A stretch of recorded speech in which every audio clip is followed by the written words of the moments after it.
Welcome to Deadlands Dime Novels, The Adventures of Young and Holt, Issue 42, A Hot Time. I'm your narrator, Ernest Wick, intrepid reporter for the Tombstone Epitaph. In this issue, in the middle of the night, the train to Denver Young and Holt found themselves on had stopped just outside a small town. Something was amiss, and our heroes, along with a Mr. John Barnes, were sent to investigate. Nobody was found at the train station, except for a pair of boots in the ticket office that Joshua was about to go and kick. Well, there's a few burning questions that need answers, so we'd best see where they're at.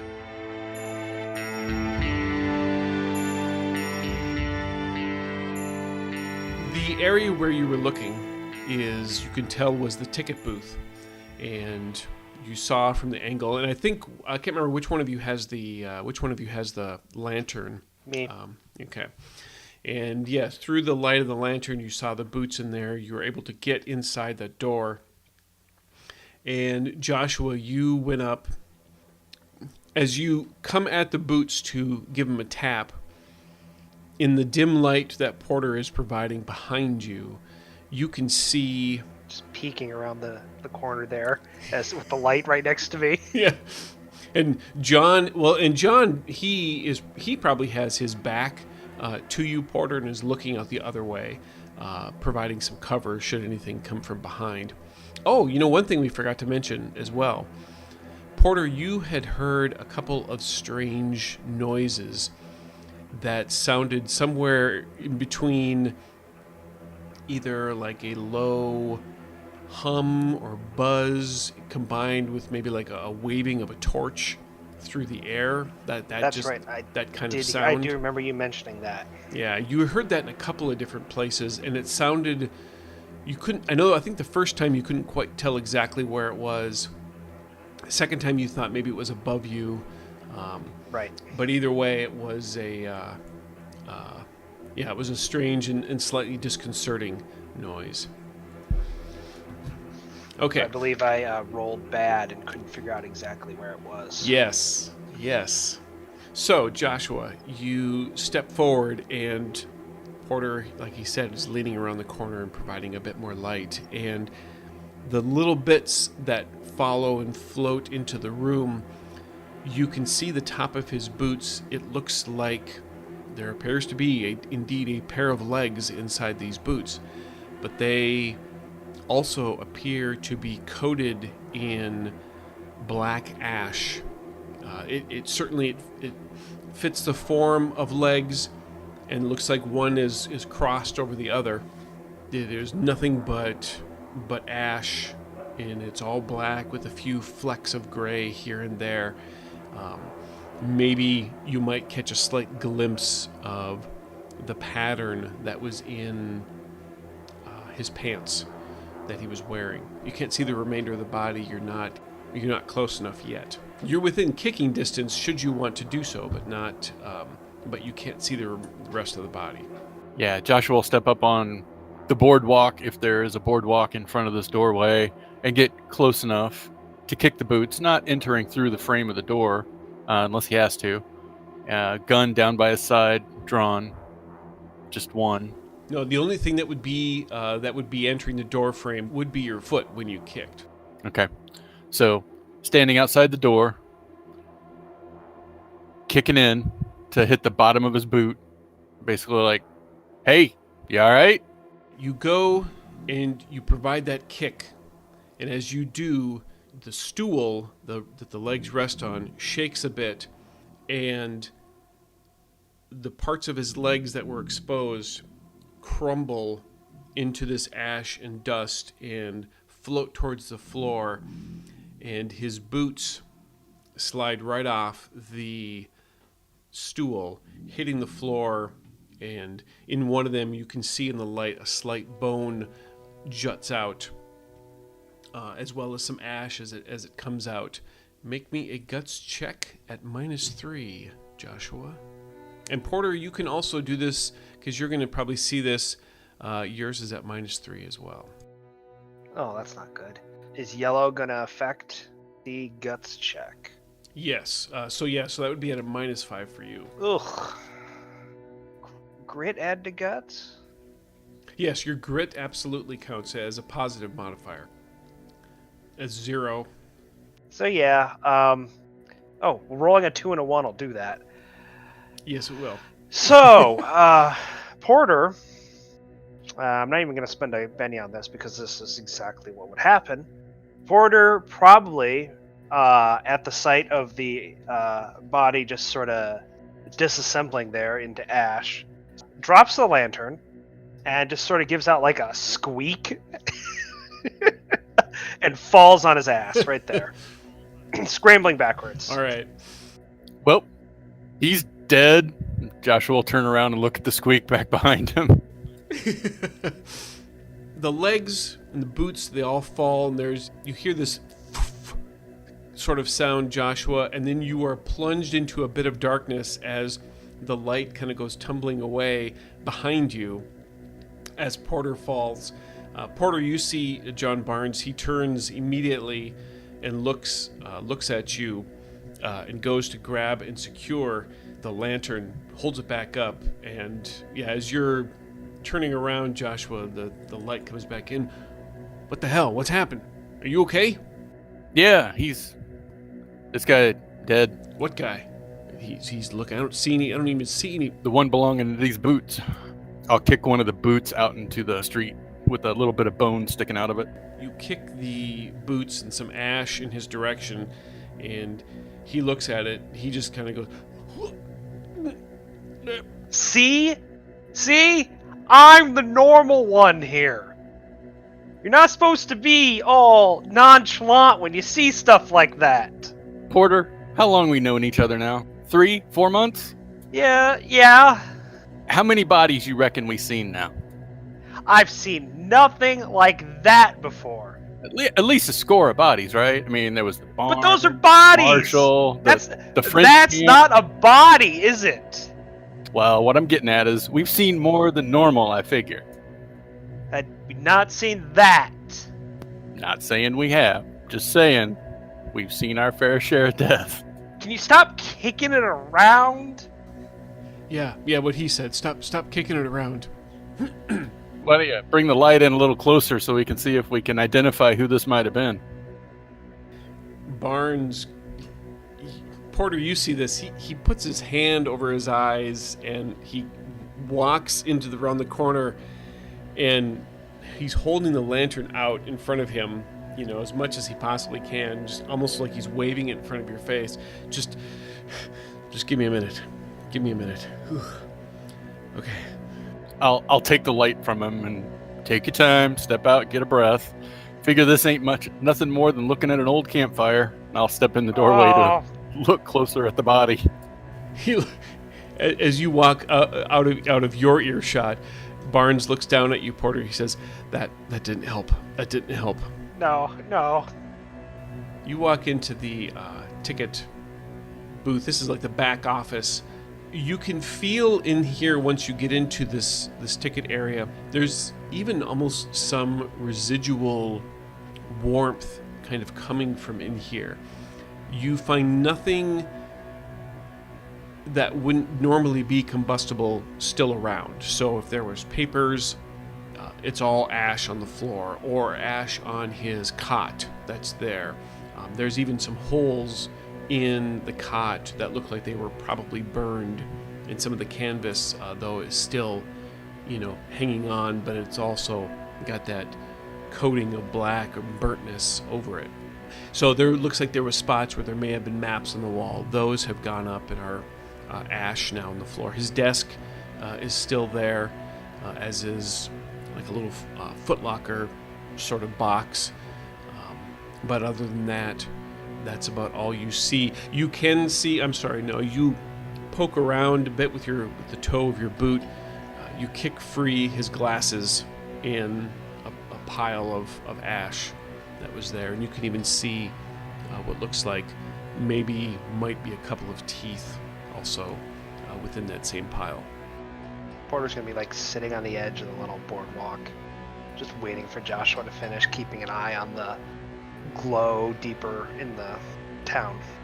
Joshua will step out, hand the lantern back to Porter, and then start cleaning out his pipe and knocking ash. Well, at least you're cleaning it after that. I wouldn't want you to smoke a ticket guy. That's just wrong, Porter. That's just wrong. Yeah, but that's also worth a chip, though. That was pretty funny. John has since got up, and he's standing again. He's got his back to you, to the two of you, as you're going about your various antics there, torturing each other. He says, I just saw it again. Some more glows over what looks like where the town's at. We should go check that out. Yeah, I think so. You sure we can't just have the train drive on by? He turns and looks, and you can see in the light that he's doing his best to put on a brave face, but there is some definite fear behind his eyes. That's what I would prefer to do, but I think that we need to see what happened here, because this ain't normal. Yeah, if something, whatever caused this, hits again as the train's going by, we might all end up like, well, whatever that was. I don't want to end up that way. Porter begrudgingly lifts himself up. All right. You're leading. I'll just kind of hold the lantern out to the side so he can still see. Obviously, I pointed to Joshua. Okay. Joshua will start heading towards the town.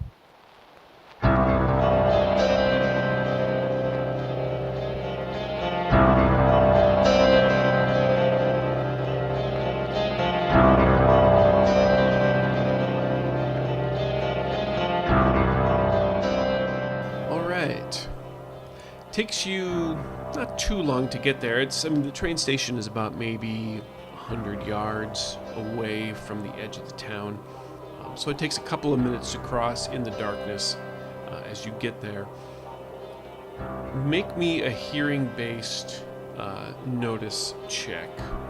Which only matters for a certain specific someone. Ha! There ends my hot streak. Is that the 2 that you got there? Or 3? Yep. All right. So Joshua, you don't notice this. Porter, you do. First of all, I'll tell you what you notice regardless. You all three do see the occasional flash of light again. Sometimes it appears behind a building, so you might catch the edge of a roof outlined in the darkness. Sometimes it appears that it must be somewhere in front, so you might catch the vague outline of a storefront.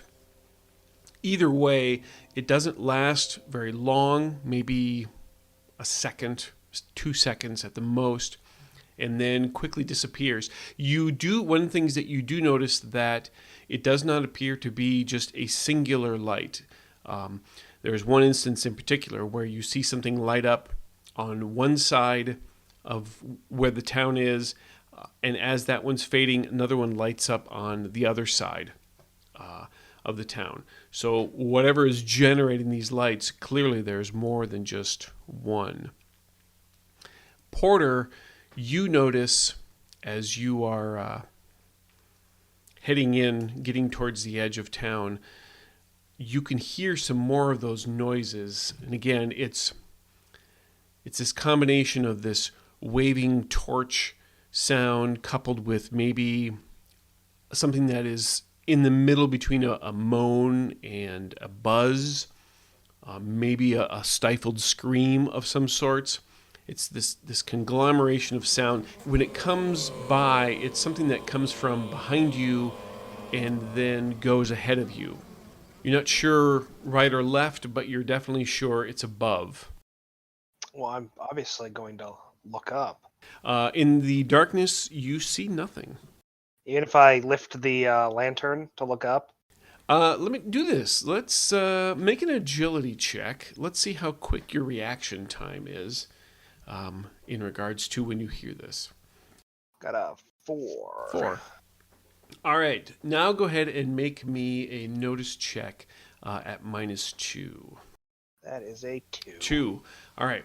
So one of these times you hear the sound and you jerk quickly and throw the lantern, throw your arm up in the air with the lantern in a desperate attempt to see something.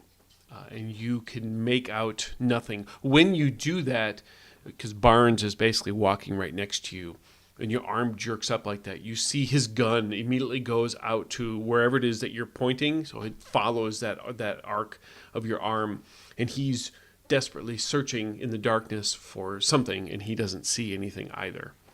And then I just kind of afterwards just bring the lantern back down to in front of Joshua again. He follows, with about a 1 or 2 second delay. He's still just a little. Barnes clearly is on edge. Joshua, you obviously notice when the light, jerks like this behind you. If you want to react to that, you're welcome to. But if you want to just keep on walking. Steady, Porter. Steady. Keep hearing something. Can't tell what it is though. Yeah. I heard it once too. I didn't hear it when you did that, but I heard something earlier. Imagination plays tricks on you. Says the deaf one.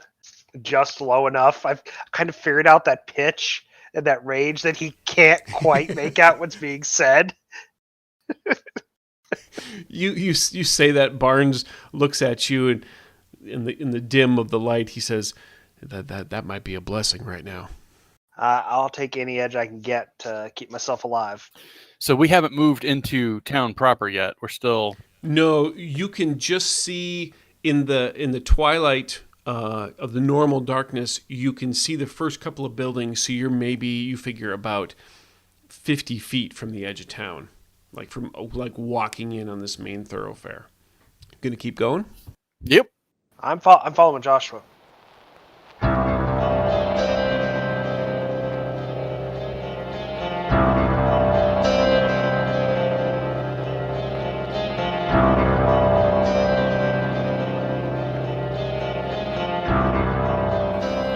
Walk in and you begin to come down the main street of the town, and you can see on either side, got a couple good buildings here and there. On the edge of your light, or you might have to take a few steps over here and there to tell, but these buildings also too appear to be in that same burnt yet standing condition that the train station was. So there doesn't appear, from at least what you can see in the lantern, that any building started on fire and now is just an empty shell. The buildings all appear to be intact, but covered in this burnt appearance. Try to make out the general store in Porter's shaky light and move towards shaky. that. You've been jerking around with that light. That's not shaky. There was a purpose to that jerking. Thank you. All right. Everybody, just let's keep it under control. Here we go. Okay. All right, I got this. But he doesn't realize this is how we keep it under control. Yeah, Barnes he's trying to pep talk himself. Look, you're looking mighty nervous there, John. Yeah,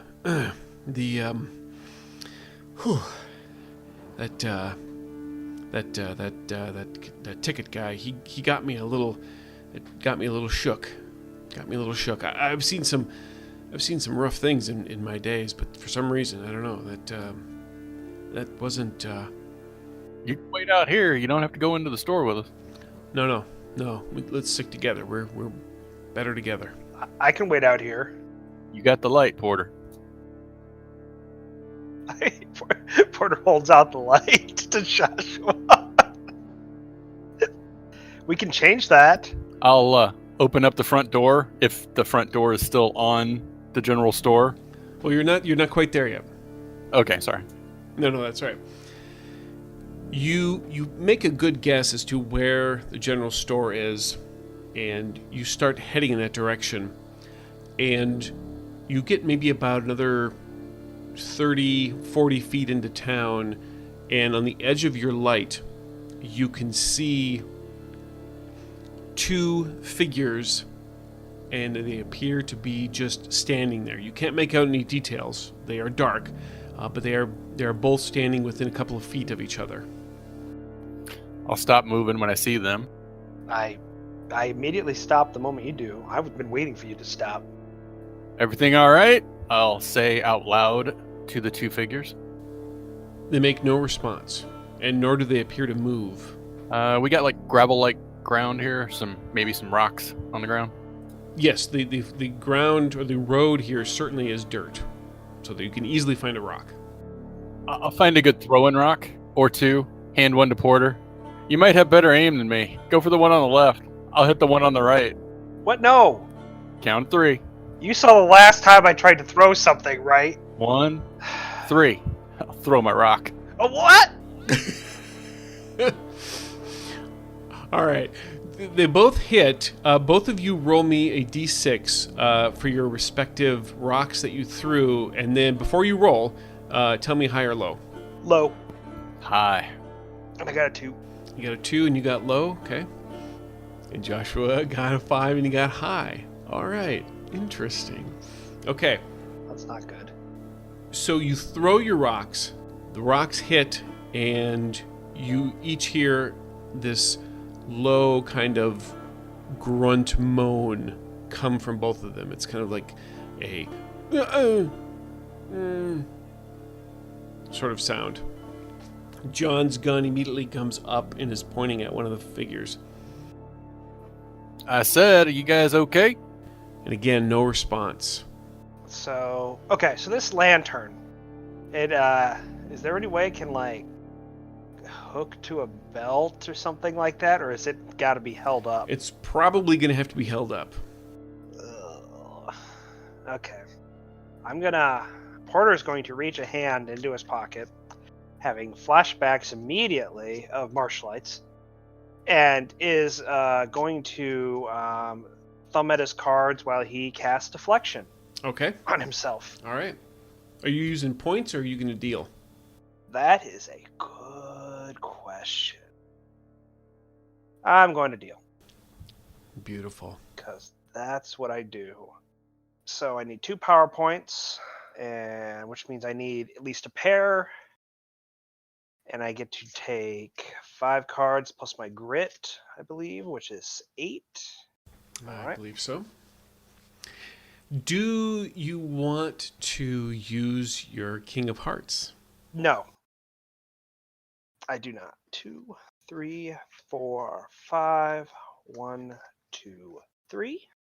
All right. Let's see what we got. We got a. Okay, here's a 9. Here's an 8. Here's a 7. Here's a 6. Here's a 5. 1, 2, There you go. 3, 4, 5. That is a a straight. straight, which is 6 worth 6 power points. In that case, a straight means it's 6 power points. I mean, I cast it with no issue. Oh, I have to roll spell casting still. I did not get a raise. So your deflection or your miss me is at -2. Okay, so you take out your cards and you're doing this while you're doing. Well, I thumb it in my pocket is more what I'm doing. Yes, and while you're doing that, Barnes shouts out. He says, "You heard the man. Answer him right now, or I'm going to shoot." They don't seem very talkative there, John. And there's no response. Don't look like they're moving too quick, none neither. Something's not right. No. And he points down by their feet, and he lets off a shot by the foot of one of the figures. Boy, that makes Porter jump. And there's no reaction as well. So how much of the light is actually shining on them? Just like their feet? You can just make them out. They're just on the edge of it, so you can tell that they are human-sized figures standing still. You can't fully make out what like positions or poses they might be in, but you can tell that they're right there. And so Barnes lets the shot off. They don't move. And Joshua, you see him. You probably can hear him. He mutters, "What in the blazes?" Save your ammo there, John. I'm gonna put my hand on the back of Joshua, just kind of push him forward, using him as cover while I hold the lamp up to get closer. Curiosity done got the better of you, huh, Porter? I'll let him push me forward. We have to go. We have to go that way. As you take a few steps more forward, they move into the light fully, and now you can see them without the hindrance of any sort of shadows or anything. Both of these figures appear to be covered in ash, just like the ticket guy was. One is in a pose where his arms are a bit out, and it's almost like he's taking a step forward, like he was almost pushed. So his arms are out in an attempt to stop himself from falling, but he, in one of his legs, is a little bit more extended than the other. The person next to him, a woman, you can tell she has a larger, she's got the whole hoop dress thing going on there. She is slightly turned, and her arms are up and going towards her face. They haven't quite reached her face yet. And she appears frozen in that. So it looks like they may have been, if we imagine them to have been walking, they would be coming towards you, but then they appear to both have been frozen in their tracks because, like I said, the woman is turned slightly towards whatever might have made the guy look pushed. But they are frozen there. And it looks like they're coming towards us because they were leaving town and we're going into town. Correct. Or going to one of the buildings that is now behind you. And now that you can see that, go ahead and make me another guts check. Actually, wait, let's see. Actually, no. Only one who needs to do that is Porter. Well, Barnes does too. Oh, because he made it earlier. He missed it earlier. Oh, no, I meant Oh yeah, Josh. Yes, correct. Is this the same -3 or 2? This will be at -2 again. Yeah. Well, your highest right now is a 1. Yeah. You have it at -4, but your grit is 3, right? So you're correct. So I would have a -1, and I rolled a 5. So I got a 4, actually. You got a 4. Okay. All right. Okay. So Porter, you regain your composure. You don't know if it's because you're hanging on to Joshua, or if it's because you're getting used to it. Sort of give him a pat on the back. He's your security blanket. You're Apparently. not sure, or security duster maybe. But so you see this, and Joshua, you look over, and you see this happen. Barnes is shaking a little bit, and then his arm stiffens and he lets off a shot at one of the figures. He hits the guy square in the chest, and both of you see this. It almost as if, do you remember in Terminator 2 when the T-1000 froze and Schwarzenegger shot him, the whole "Hasta la vista, baby" line, and he bursts into things like that? This Ash guy, for lack of a better term, essentially splits like that. He kind of explodes out, and the ash crumbles. But with that, you see this orange, red, yellowish, and it has a slight glow to it that quickly fades when it hits the ground. This orange, red, yellowish goo comes out with the ash and forms this pool and puddle as it goes down. As a bullet hits and this explodes, you hear this mournful kind of groan, wail sort of thing come from that area. It's a bit masked by the sound of the gunshot.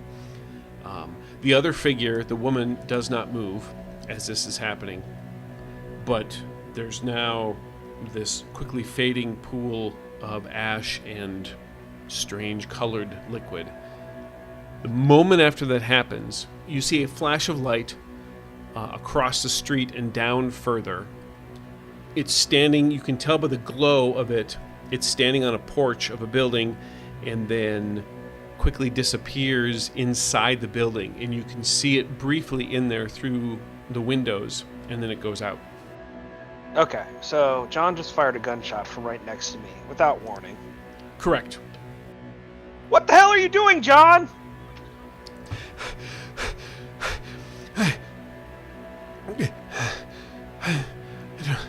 I just... I thought it was moving. I thought it was moving. Take a breath. Calm down. I couldn't hold still like that if I wanted to. Takes off his hat and runs his hand through his hair. I swear it was moving. I thought it was coming right at us. And now everything here knows where we are. Well, that's the second shot, so... You feeling all right there, John? Yeah. Maybe we should get you something cold to drink. Cool you down a little bit. Yeah, that's a good idea. Sorry. Porter's like wiping the sweat off his brow. Okay. Yeah, where's the saloon? Actually, I was thinking the general store. Might be able to get another lantern. They usually got some drink there, too. Okay. Okay, that works. That works, yeah. All right. We're gonna walk on by the lady in the hoop skirt. And just gonna kind of keep an eye on her behind me. Half expecting her to crackle like a green log on a fire. All right. As Porter, are you keeping your hand on Joshua, or are you now just essentially going side by side? So Porter sees Joshua watching the lady. So he's doing the looking back over his shoulder to watch her too, because now he sees Joshua being careful, which means he must know something. So he's going to keep an eye on that thing too. And he's going to, his hand's not going to be on Joshua anymore, but he's probably going to end up bumping into him once or twice if Joshua doesn't keep a steady pace sort of thing. So, Porter. Yeah. Now's probably not the time, but what, yeah? you believe in something bigger than us out there? What? Yeah? Yeah, we seen things that ain't natural. You know, we seen things like that. So there's got to be bigger things than us out there. You mean like giants? No, like bigger. There's not much bigger than giants. No, the Almighty. Oh, you mean Bigger. spiritually? You know, powers of government. Forces larger than us. Well, I mean, there's the law, and And we're still moving towards the... Yeah, you're coming up the steps into the general store. I'll definitely stop you when something happens. and there was the exploding barn door. Well, like the, what you told me about last night. Well, I mean, it'd be hard not to believe in that. In general. Why? Well, Porter's keeps looking back at the woman as he's talking about this. well, I definitely believe in things out there bigger than us. Things that aren't supposed to be here with us. Well, I mean, there was Lacqui Parley. Yep. And all the that's the events of Marshall, all that stuff. Yeah. Well, you're going after Samuel. I'm right there with you. And, we're heading after him because of what he did in Denver. And a feller like that really needs to kind of be put down. But there are other things out there. And, since you kind of put some cards on the table with me, I feel I need to do the same with you. Now his attention is focused on Joshua. What are you talking about? I'll look back at the lady. Yeah, okay, still hadn't moved. All right. Yeah, she hadn't moved, and you've now stepped in, and the general store it's a bit of a mess in the sense that it looks like one shelf has been knocked over. I was gonna say, are there like candles or lanterns just for personal light in the general store? There is nothing. Well, it's not lit in here, but yes, you can see basically behind the front counter. Yeah, there's like a lantern. It's not a travel lantern. It's more like just one of those regular oil lanterns with the nice little like curved glass tops there. While we're talking, I'm going to go and light it up. And you get that one lit as Josh was finishing off one of his sentences there, and then that's when you see everything in here looks fairly undisturbed, with the exception of something near the back where it looks like a shelf has been knocked over. But by all means, now Joshua, continue. Well, Porter, you ever heard tale of a Nicotine or Hestavaheo, maybe a loup-garou, sharp elbows, Nagloshis? You are saying words that I have no idea what they mean. And not just like you usually do. All right, well, these are all names out of storybooks. Well, I shouldn't say storybooks, but tales. And I think they're all the same person. Same person that might be pushing it. Same thing. See, those names are from different tribes. Sioux, Lakota, Iowa, Navajo. Even heard tales from some Haitians. Haitians, is that like down the Gulf or something? Yeah, from the down Mexico way, I guess, and further south. Yeah. Barnes keeps rummaging through, looking for something to help calm his nerves. So, why are you mentioning something that all these people have different names for? Well, because they all do this, all the tales kind of point to the same thing. And seems evil takes many forms. And, not a lot of them are obvious. But it's one of the reasons why I'm going to Denver.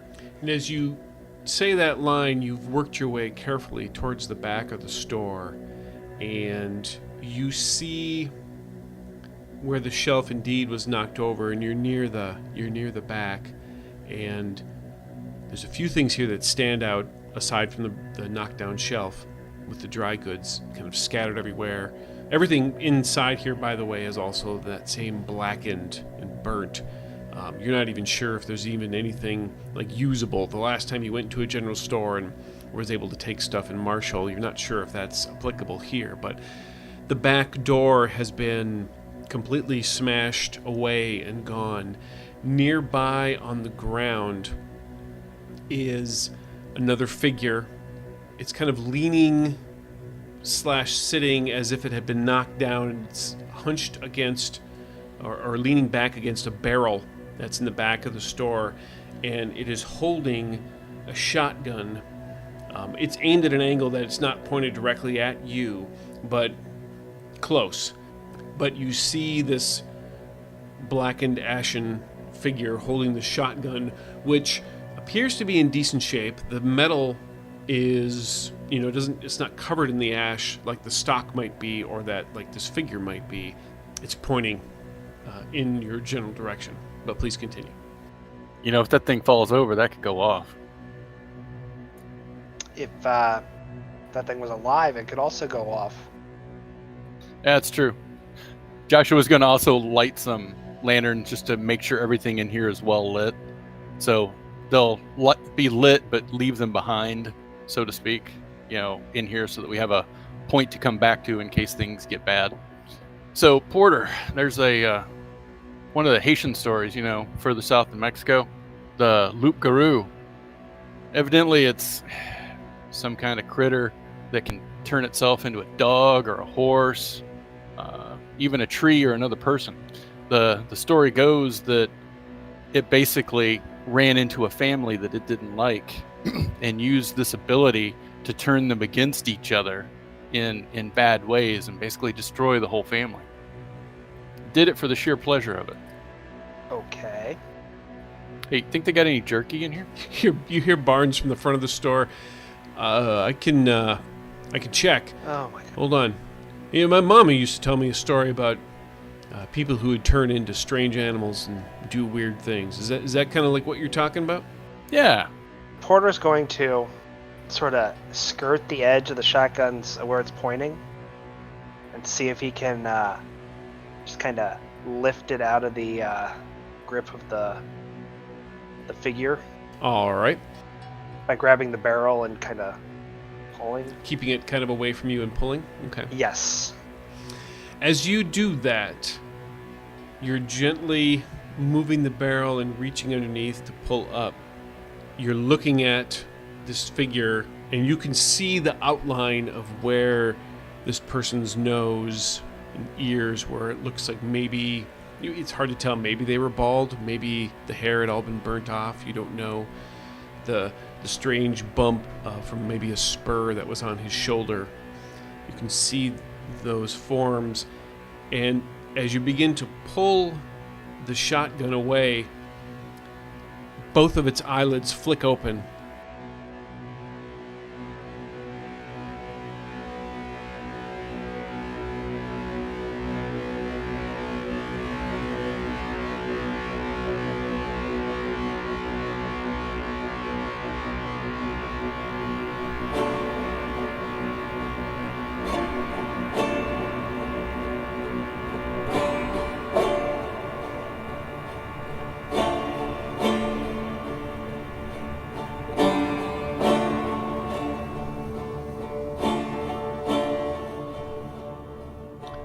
Well, it just gets weirder and weirder. And with these eyes opening on this burnt man, I'm guessing it's about to get a little deadlier. We'll find out in our next issue, In the Old Town. The part of Porter Holt is played by Brad Smith. Joshua Young is played by Brent Rich, and your intrepid marshal is played by Chris Hussey. This game references the Savage Worlds game system available from Pinnacle Entertainment Group at PEGINC.com. It is unofficial media content permitted under the Media Network Content Agreement. This content is not managed, approved, or endorsed by Pinnacle Entertainment Group, and certain portions of the materials used are the intellectual property of Pinnacle, and all rights are reserved. Savage Worlds, all related settings, and unique characters, locations, logos, and trademarks are copyrights of Pinnacle Entertainment Group. Thanks also to Fear the Boot. Support their Patreon at patreon.com/feartheboot. Intro music by Beelzebub Jones. Exit music by the Eagle Stone Collective. Contact information for the cast as well as music links can be found in the notes on our website, youngandholt.com. If you enjoy these issues, please consider dispensing a lovely 5-star review on wherever you do listen from. Please search for Fear the Boot Actual Play. It's kindly appreciated. I'm Ernest Wick for the Tombstone Epitaph. And remember, your fear is just as afraid of you getting the better of it as you are of it getting the better of you.